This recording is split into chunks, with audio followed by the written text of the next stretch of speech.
जय हिंद मेरे प्यारे बच्चों। आज हम लोग सीखेंगे यौगिकों का आणविक द्रव्यमान निकालना।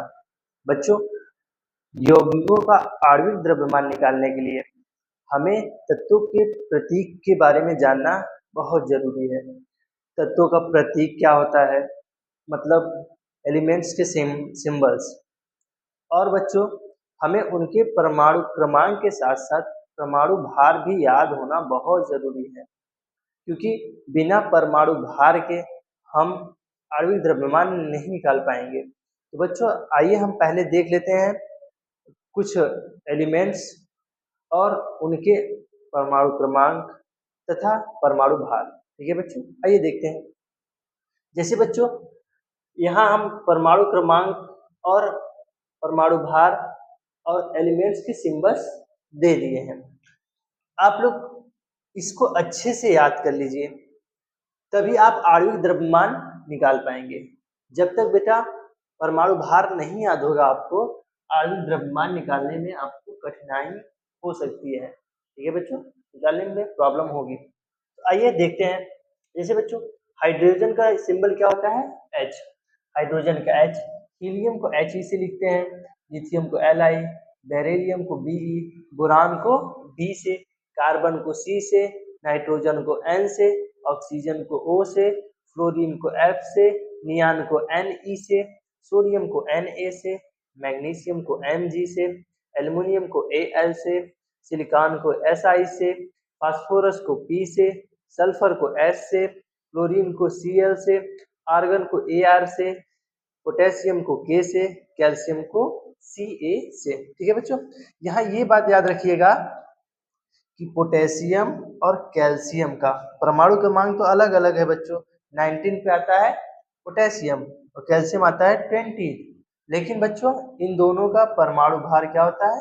सेम होता है, 40-40 अप्रॉक्स होता है, इसलिए 40 लिख दिया जाता है। ठीक है बच्चों, तो हाइड्रोजन का परमाणु भार 1, हीलियम का 4, लिथियम का 7, बेरिलियम का 9, बोरान का 11, कार्बन का 12, नाइट्रोजन का 14, ऑक्सीजन का 16, फ्लोरीन का 19, नियान का 20, सोडियम का 23, मैग्नीशियम का 24, एल्युमिनियम का 27, सिलिकॉन का 28, फास्फोरस का 31, सल्फर का 32, क्लोरीन का 35.5, आर्गन का 39 और पोटेशियम का 40, कैल्शियम का 40। ठीक है बच्चों, ऐसे आप लोग इसे याद कर लीजिएगा। ठीक है, अपना अपना तरीका है, अपना अपना मेथड है, आप लोगों को जैसे समझ में आए बस आप लोगों को याद होना चाहिए, तभी आप आणविक द्रव्यमान निकाल पाएंगे। ठीक है बच्चों, जैसे आणविक द्रव्यमान निकाला कैसे जाता है, अब आइए हम से देखते हैं। जैसे बच्चे, मान लीजिए कोई यौगिक है, मान लीजिए NaCl, sodium chloride, NaCl sodium chloride. ठीक है बच्चों, अब अगर आपको तत्वों के बारे में पता नहीं रहेगा तो आप कैसे समझेंगे कि बेटा ये सोडियम है और ये क्लोरीन है? नहीं समझ पाएंगे ना। तो आपको तत्वों का सिंबल भी याद होना चाहिए। ठीक है बच्चों, तो आप लोग अच्छे से याद कर लीजिएगा। जैसे बच्चों, सोडियम सोडियम का हम जानते हैं परमाणु भार क्या होता है? क्या होता है बच्चों? 23। क्या होता है? 23। देखिए यहाँ से सोडियम का परमाणु भार क्या होता है? 23। तो बच्चों, यहाँ हम पहले देखेंगे परमाणुओं की संख्या। परमाणुओं की संख्या क्या है? जब इसके इसमें किसी का मल्टीप्लाई नहीं हुआ है तो इसका मतलब 1। सोडियम की संख्या कितनी है? 1। तो अगर परमाणु आणविक द्रव्यमान निकालने के लिए हम क्या करेंगे बच्चों? पहले हम परमाणुओं की संख्या को लिखेंगे। यहाँ परमाणु सोडियम की संख्या कितनी है? 1 है। ठीक है बच्चों, अब मल्टीप्लाई, सोडियम का परमाणु भार क्या होता है बच्चों? 23। हम मल्टीप्लाई करेंगे 23 का, प्लस का साइन लगाएंगे। अब क्लोरीन, क्लोरीन का परमाणु भार क्या होता है बच्चों? आइए हम यहाँ देख लेते हैं। देखिए, क्लोरीन का परमाणु भार क्या होता है? 35.5। इसकी संख्या कितनी है यहाँ? 1। हम पहले लिखेंगे इसकी संख्या 1 मल्टीप्लाई बाई 35.5। ठीक है बच्चों, अब 1 का मल्टीप्लाई 23 में करेंगे तो कितना आएगा बच्चों? कितना आएगा? 23 प्लस, अब 35.5 का 1 में मल्टीप्लाई करेंगे तो आएगा 35.5। अब इन दोनों को ऐड कर लीजिए, 0.5, 5 3 8 3 2 58.5। ठीक है बच्चों, यहाँ हम लिख सकते हैं यू, यू का मतलब होता है यूनिफाइड मास। ठीक है बच्चों। अब मान लीजिए आपको निकालना है अमोनिया का या फिर यूरिया का, NH2CONH2, ये बच्चों किसका फॉर्मूला है? यूरिया का। किसका है बच्चों? यूरिया का। तो बच्चों अब हम देखेंगे कि इसमें तत्व कौन कौन से हैं। इसमें तत्व कौन कौन से हैं बच्चों? नाइट्रोजन है, हाइड्रोजन है, कार्बन है, ऑक्सीजन है, नाइट्रोजन है और हाइड्रोजन है। हमें तत्वों को पहचानना आना चाहिए, तभी निकाल पाएंगे बच्चों। तत्वों को पहचानना आना चाहिए। वो कैसे आएगा? सिंबल्स को जब आप अच्छे से पढ़ेंगे तब। ठीक है बच्चों। तो देखिए अब हम पहले क्या लिखेंगे? नाइट्रोजन की संख्या। नाइट्रोजन की संख्या यहाँ कितनी है बच्चों? 1 मल्टीप्लाई। अब क्या लिखेंगे? नाइट्रोजन का परमाणु भार। नाइट्रोजन का क्रमांक कितना होता है बच्चों? परमाणु क्रमांक होता है 7 और परमाणु भार होता है 14। तो हम इसमें किसका मल्टीप्लाई करेंगे? 14 का, 14 का, प्लस का साइन लगाएंगे। अब हाइड्रोजन की संख्या यहाँ कितनी है बच्चों? 2। कितनी है? 2। तो हम करेंगे 2 मल्टीप्लाई बाई। अब हाइड्रोजन का परमाणु भार कितना होता है बच्चों? 1। कितना होता है? 1, multiply 1, plus plus plus plus. Carbon, carbon की संख्या कितनी है बच्चों? 1। कार्बन का परमाणु भार कितना होता है बच्चों? 12। देख लीजिए कार्बन का परमाणु भार कितना होता है बच्चों? 12। हम क्या क्या करेंगे? 12 से मल्टीप्लाई करेंगे। प्लस यहाँ ऑक्सीजन की संख्या कितनी है बच्चों? 1। तो हम 1 मल्टीप्लाई बाई।